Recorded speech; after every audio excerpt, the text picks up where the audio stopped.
আসসালামু আলাইকুম এভরিওয়ান, সবাই কেমন আছেন? আশা করি সবাই অনেক ভালো আছেন। চলে আসলাম ভিডিওর লাস্ট পার্ট নিয়ে। যদিও ভিডিওটা অনেক আগে পোস্ট করার কথা ছিল, বাট আমি অসুস্থতার জন্য ভিডিওটা আপলোড করতে পারি নাই, তাই ভাবলাম আজকে আপলোড করেই দিই। আমরা ওই দিন বাসা থেকে অনেক লেটে বের হয়েছিলাম, মানে বিকালের দিকে বের হয়েছিলাম। তারপরে চলে আসলাম সেনা মার্কেটে, আপনারা কম বেশি সবাই চিনেন। তো এখান থেকে আমার কিছু জিনিস কেনার ছিল, কিনে টিনে তারপরে আমরা চলে যাচ্ছিলাম। আর আমার ক্যামেরাম্যান আমার সঙ্গে চিলাচিলি করতেছিল, বলে আমার নাকি ফুটেজ নেওয়া শেষ হয় না। আমি কতটুকুই বা ফুটেজ নিয়েছি আপনারা বলেন তো, দেখেন কি ঢংটাই না করতেছে। আর আপনারা কম বেশি সবাই আমাকে বলে থাকেন আমি কেন আগের মতো রেগুলারলি বাহিরে যেয়ে ব্লগ করি না। আসলে সময়ের ব্যবধানে আগের মতো বের হওয়া হয় না, এর জন্য আর ওরকম ভাবে ভিডিও আমি করতে পারি না। তবে ইনশাল্লাহ এখন থেকে কন্টিনিউয়াসলি বাহিরে ব্লগ করার চেষ্টা করব।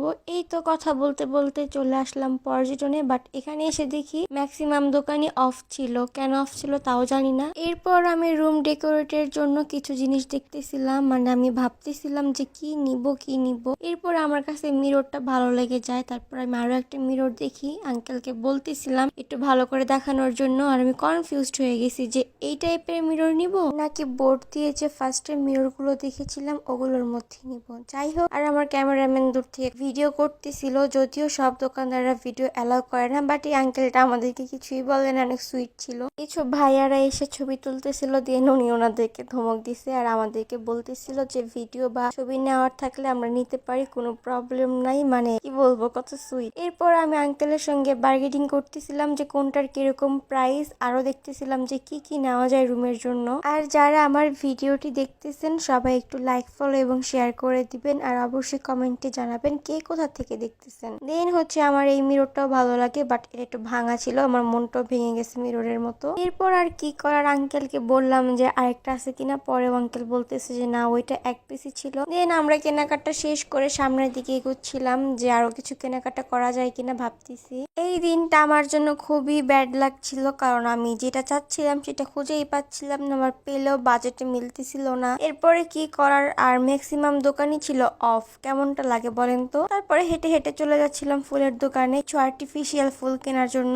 আর এই ফুলের দোকানগুলোতে মূলত ছবি বা ভিডিওস করতে দেয় না, তারপর আমি একটু লুকাই লুকাই ভিডিও করতেছিলাম। আমার ক্যামেরাম্যান আর পারে নাই। আর একটা কথা আপনাদের সঙ্গে শেয়ার করি, সেটা হচ্ছে ওকে আমি বারবার ক্যামেরাম্যান বলি, ওইটা শুধু মজা করেই বলি, সিরিয়াসলি বলি না। ও হচ্ছে আমার এলাকারই ছোট বোন, এর জন্য আমরা বের হলে একসাথে বের হই। আরো একটা মজার কথা কি জানেন, ও যখন ছোট ছিল আমি কিন্তু ওকে কোলে নিয়ে নিয়ে ঘুরতাম, কত ফানি না। আর আজকে কত বড় হয়ে গেছে। যাই হোক, ওর সামনে পরীক্ষা, সবাই একটু ওর জন্য দোয়া করবেন যাতে ভালোভাবে পরীক্ষাটা দিতে পারে। আমি ওর ভিডিও করে দিচ্ছিলাম দেখে আমাকে বলতেছিল যে আমার থেকে নাকি ওই ভালো ভিডিও করতে পারে। পরে বললাম যে হ্যাঁ তুমিই পারো।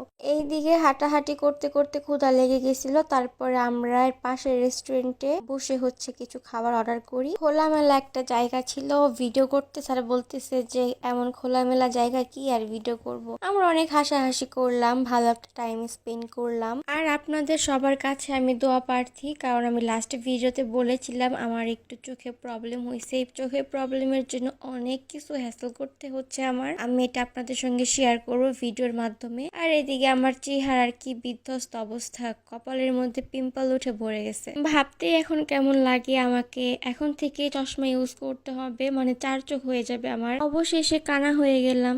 যাই হোক, বিষয় না, আল্লাহ কপালে যা রাখছে তাই হবে। তারপরে আমাদের খাবার চলে আসলো। ও হচ্ছে ফুচকা অর্ডার করেছিল আর আমি চটপটি। স্পেশালি এখানে যারা যারা খাবার খেয়েছেন তাদের কাছে খাবারগুলো কেমন লাগছে অবশ্যই কিন্তু কমেন্টে জানাবেন। আমি একটু আপনাদের রিভিউগুলো দেখতে চাই। আমার নিজের রিভিউ আর আপনাদের সঙ্গে শেয়ার নাই করি, মানে বুঝে নিবেন। এরপর একটা রিক্সা নিয়ে নিয়েই চলে যাচ্ছি বাসার উদ্দেশ্যে।